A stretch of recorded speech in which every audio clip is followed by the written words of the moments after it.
25 thou.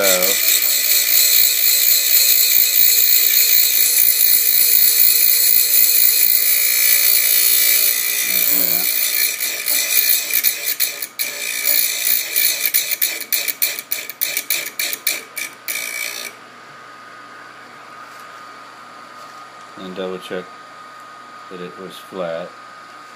And then get the sharpness off. It's a nice feature here, this buffer wheel. I like it a lot. So there's no sharp edges.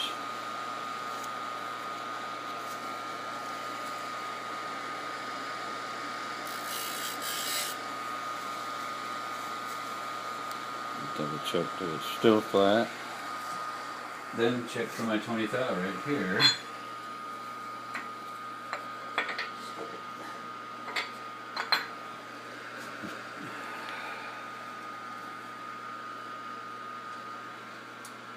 This is a feeler that's 20 on one end and 22 on the thicker end. And it's easy to put the 20 in and a little hard to put the 22, so it's about 21. This is another feeler for 20. Yeah. There we go. That's it.